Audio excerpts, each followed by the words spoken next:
Why? Why have I received a letter from Ava who has passed away? I was astonished, staring at an envelope in my mailbox at home. The sender of the letter was Ava, whom we had just held the funeral for the day before. Ava had been very kind to me since the beginning of my marriage with her son, and I loved her dearly. We often dined out and enjoyed shopping together, and we were close like friends despite the age difference. Ava's sudden death left me inconsolable. Even after the funeral, I still couldn't fully accept the reality of her passing. In the midst of this, receiving a letter from Ava truly shocked me. Upon hastily reading the letter, it contained something beyond my wildest expectations. First off, the reason I received this letter was, apparently, because Ava had asked the church pastor to deliver this letter to me after her death. Then, it instructed me to open the chest at Ava's house, revealing there was even a secret compartment. The method to open this secret compartment was also carefully described. And at the end of the letter, it instructed that I must open it alone. Checking the time, I realized that it was when Ava's cohabiting family members, James, her eldest son and his kids, were out at school or elsewhere. I immediately headed to Ava's house, entered with my spare key alone, and as per her letter, opened the chest's secret compartment. Thank goodness, it opened. Relieved that it opened successfully, I checked what was inside. What is this? My name is Emma. I am 35 years old, working from home as a web designer. 5 years ago, I married Noah, 4 years older than me, whom I met through a friend's introduction, and we still have a very good relationship. However, we have not been blessed with children yet. Both of us love children and wanted to have them soon after getting married, but unfortunately, we have been unable to conceive. Previously, I was deeply troubled and depressed over not being able to have children, but there was always someone who treated me with kindness. That was Noah's mother, Ava. Emma, don't be so hard on yourself. There's no rush. It'll be okay. How about we go to that new waffle shop in front of the station for a change of pace? Ava always encouraged me with her warm words. Bright, kind, and empathetic. I loved her so much. Ava saved me many times, and gradually, my worries about having children decreased. While I still wish for children, we have not pursued intensive fertility treatments, preferring a natural approach instead. Noah often travels for work, so in his absence, Ava and I would go out to eat or shop, just like friends with an age gap. Ava lived close to the house where Noah and I live, in the same household as James's family, who have 3 children. Ava seemed to get along well with James's family, but James and Lily often hurled insults at us for being childless. Emma, still no kids? We have 3 lovely children, you know? It's disgraceful not to have children. Cut ties with Ava already. James's wife Lily said this with a triumphant look, and James joined in mocking us. You're right, Lily. Besides, Noah has always been a nobody, and even if you had kids, they'd probably be nobodies too. At first, Noah and I would talk back to James and Lily terrible remarks. However, they never listened to us, so gradually, we stopped responding. And we began to avoid them as much as possible. They treated us terribly, but in front of Ava, they acted like good people. So Ava never knew their true nature. We didn't want to worry Ava unnecessarily, so we never told her about their behavior. One day, Noah, Ava, and I planned to go out to eat on a holiday. When the time came, we headed to Ava's house. Usually, Ava would be waiting outside before the appointed time, but she wasn't there. What, is Ava not ready yet? It's unusual, but she should be out soon. We were not too concerned, as we waited for her. But even after 5 minutes, then 10 minutes, she didn't come out, and didn't answer her phone. What could have happened to her? Growing increasingly anxious, we decided to ring the doorbell at her house. However, with no response, we used our spare key to enter. Hey, Mom. Noah called her out as he entered the house, but there was no reply from inside. With a sense of foreboding, we hurriedly searched for Ava. Then, we found her collapsed in the living room. Ava. I rushed to her side, screaming, while Noah immediately called an ambulance. It seemed the James family was out, as there was no one else in the house but Ava. The ambulance arrived in about 8 minutes, and Ava was quickly taken to the hospital, but, sadly, she passed away.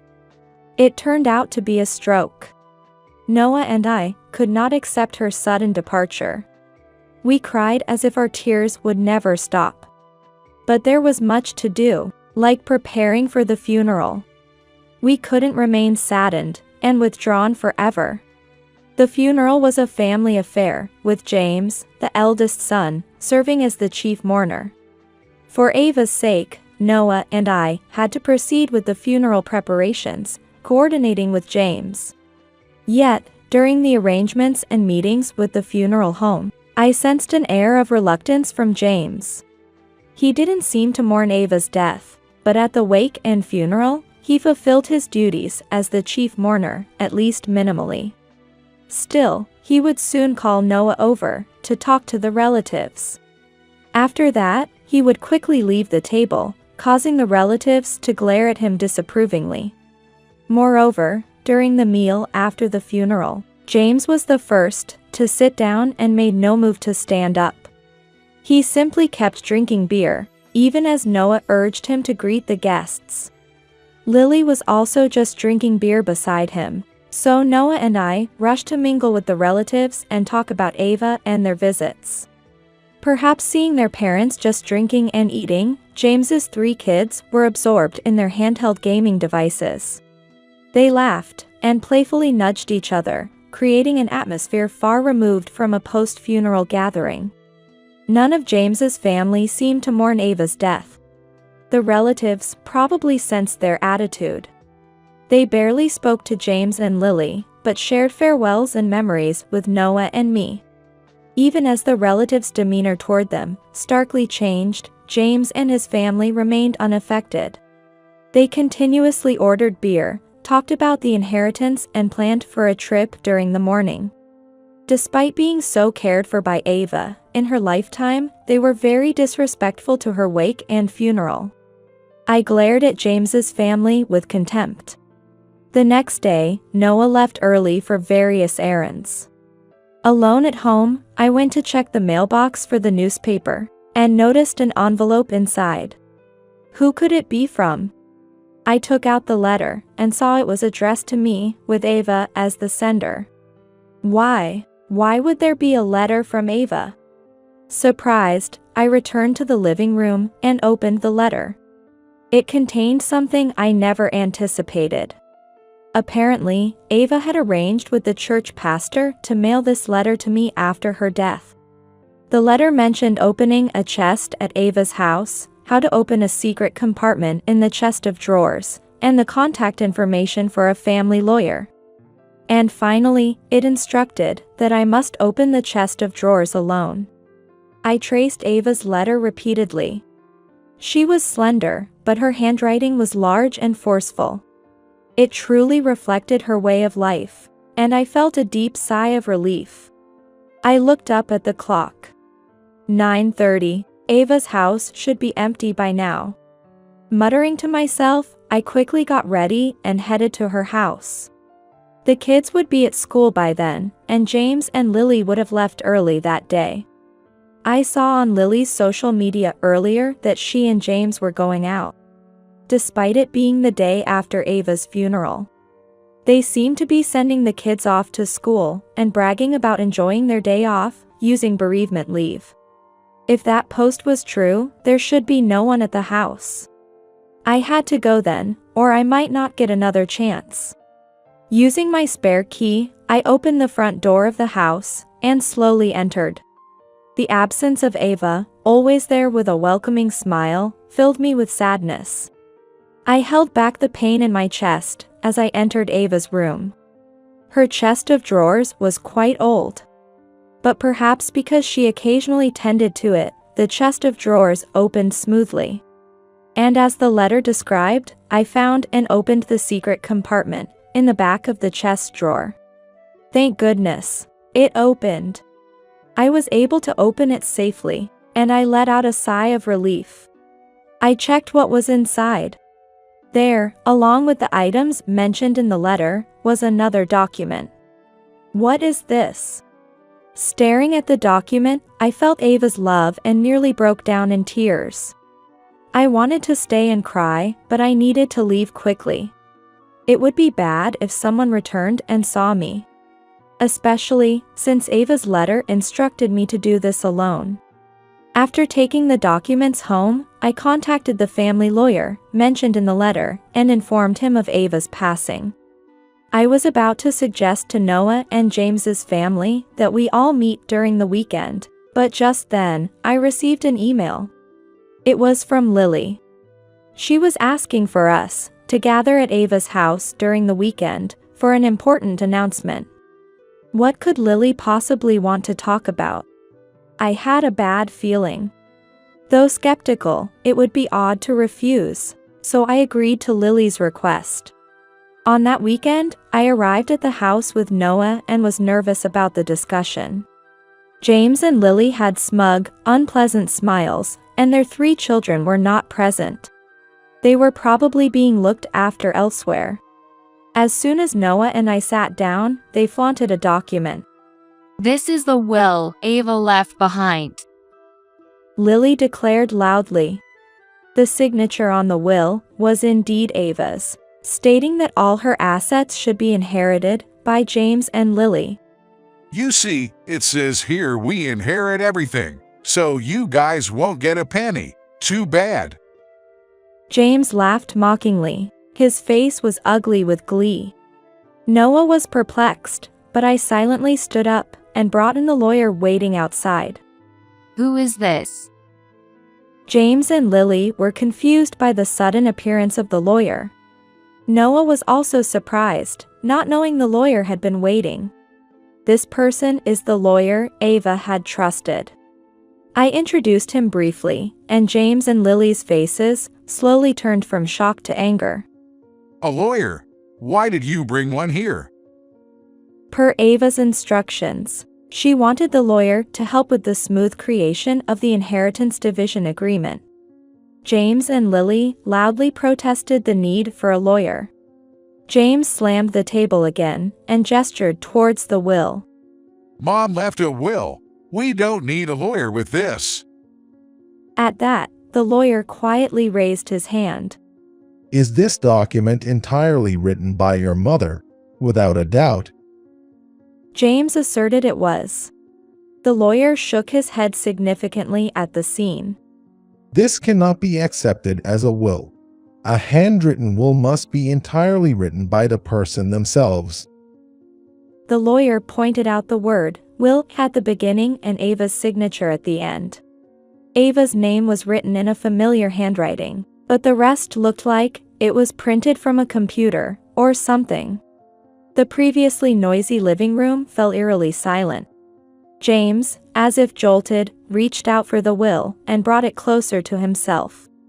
But the text remained unchanged. It's just the neat printed Gothic font. Wait, Suddenly, Noah pointed at James. why is the back of the paper so clean? Upon hearing Noah's remark, we noticed there was indeed something off about the will. The signature part and the rest of the text have different handwriting. Could this will be forged? The lawyer's comment made James and Lily's shoulders twitch in shock. What are you talking about? There's no way we would do such a thing. What's with this tension? What if it was forged? What then? Lily's words prompted the lawyer to speak. Falsifying a will is a crime of forgery of private documents. James and Lily turned pale. While the flustered couple blurted out incoherent excuses, the lawyer delivered a crucial piece of information. Emma has a notarized will, so this will here is invalid. What? James and Lily were dumbfounded, their eyes wide. What is that? We weren't told. In Ava's letter to me, it was written that she had hidden the notarized will behind the secret compartment in the chest. We didn't know either. Ava told us the hiding place in the letter we received recently. The letter didn't just contain practical matters, but also why she made a notarized will and told me about it. Ava had been feeling her health declining and decided to prepare a will, suspecting that James and Lily would likely alter it. I thought Ava was completely unaware of their true nature, but it seems she had been vaguely aware of their greed. The notarized will stated that the property should be divided equally between James and Noah. What? She prepared something like this. James and Lily were stunned. Then James suddenly shouted, his face lighting up with realization. Wait, but the beneficiary of Mom's life insurance is me. Right, it should go to me, the eldest son. While James was shouting with glittering eyes, I told him in a cold voice. In addition to the notarized will, Ava also entrusted me with the life insurance policy. The beneficiary is me. Inside the secret compartment of the chest drawers, there was not only the notarized will, but also the life insurance policy. James and Lily stared incredulously at the notarized will and life insurance policy. I didn't hear about this. I knew nothing of this. Changes to the beneficiary of a life insurance policy don't necessarily notify the original beneficiary, so that's to be expected. James slammed the table, claiming ignorance, but the lawyer's factual reply cut through his words sharply. When did Mom entrust you with all this? Emma, I knew nothing. Did she not want to tell me? Noah asked me anxiously. I smiled at Noah and explained. Ava wrote it in her letter, she wanted to tell you too, but moving together would have raised the risk of James and Lily catching on, so she entrusted it to me alone. That makes sense. Mom and you were really close after all. While Noah and I were talking, Lily screamed hysterically. I can accept this. Why should her assets go to you, who never even showed her any grandkids? This is outrageous. I can accept this at all. That's right. You childless ingrates have no right to Mom's assets. We lived with her just for the inheritance, to split it equally. What a joke. The inheritance should all be ours. James yelled, his face flushed with anger. Lily continued her selfish rant. We have 3 kids, you know? You should give up her inheritance to us, for our kids' future, as compensation for not showing her any grandkids. We, who could show her 3 grandkids, are hundreds of times more deserving than you. So the inheritance should all be ours. Unfazed by Lily's outburst, I remained calm and stated firmly. What you're saying is all over the place, please calm down a bit. Lily didn't seem to like my composed demeanor and lunged at me while screaming. I hate your smug attitude. Just hand over the money, you childless, useless woman. Noah and the lawyer intervened quickly, but Lily struck me in the head with her fist faster than they could react. Ouch. Her hand had several large rings on it, which felt like brass knuckles, causing me to cry out from the dull pain. Stop it. While Noah and the lawyer pulled Lily away, she was still agitated and reached out for me again. Hand over the inheritance. I should get it all because I have 3 kids. Lily's eyes were bloodshot, her face twisted in fury. Go on, hit her more. James egged Lily on, and infuriated Noah called the police. Soon after, the police arrived, and Noah and the lawyer explained the situation. James and Lily were then taken away by the police. Left behind, Noah and I thanked the lawyer and decided to send him home for the day. It was supposed to be just a meeting to discuss the creation of the inheritance division agreement, but it turned into a complete mess. We agreed to apologize to him later on. Noah was very concerned about me being hit by Lily, but I assured him that the pain in my head had completely gone, and he seemed relieved. Reflecting on the intense situation, I muttered, "What an intense period this has been." Then Noah mentioned something odd to me. You know, Lily always seemed to overly flaunt her kids, bragging about how great she is for showing 3 grandkids to mom. Don't you think she's too greedy about money? Indeed, Lily had always boasted about her children, and her obsession with money earlier was extreme.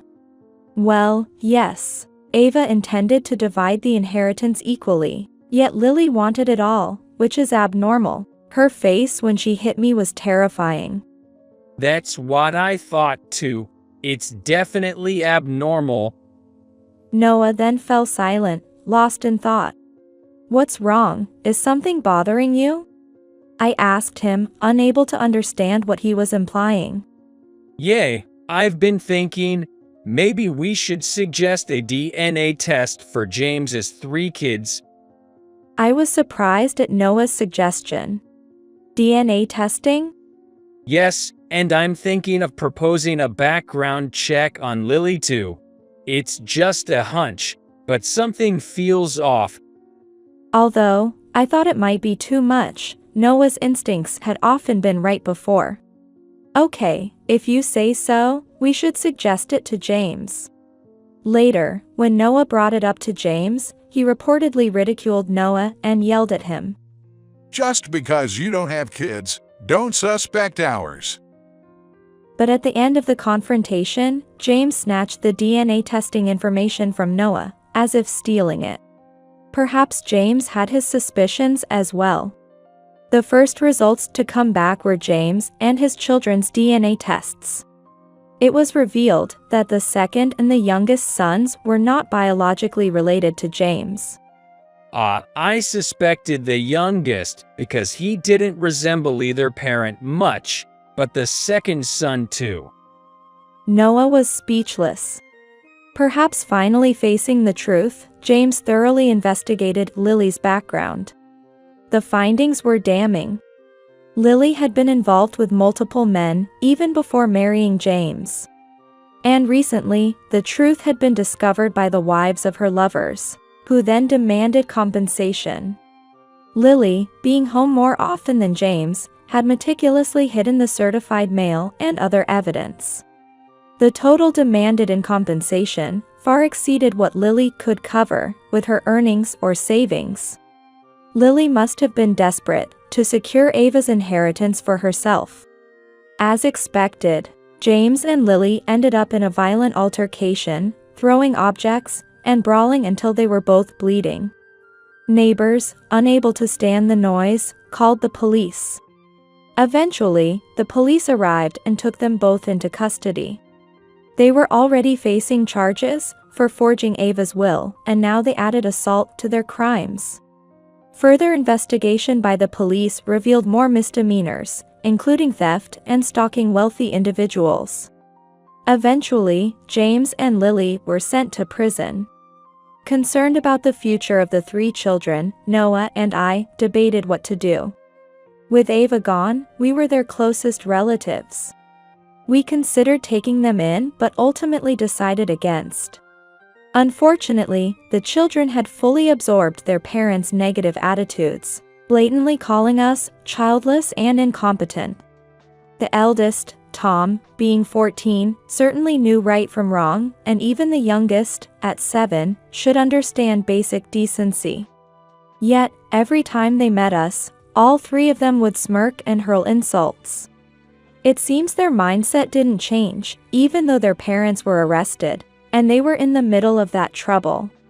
I wouldn't mind being raised by you, childless losers. The 14-year-old, Tom, taunted us. It was something I never expected to hear. Hearing such words made it impossible for me to feel any love or hope of raising them to be decent individuals. Ultimately, we contacted Lily's parents and decided to cease all contact with the kids. It seemed the children understood our firm decision. If it's between staying with you childless incompetence and grandma's run-down place, the latter is better. So I guess it was for the best. We haven't told the children that two of them are not biologically related to James. Whether or not the truth would be revealed to them will be up to James and Lily's relatives. Noah and I decided to use the inheritance left by Ava as a financial resource to move to a new place far away.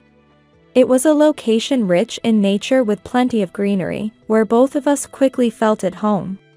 There's a charming waffle shop near our new home, which always makes me think of how much Ava would have loved to visit if she was with us. Not long after moving, I finally became pregnant.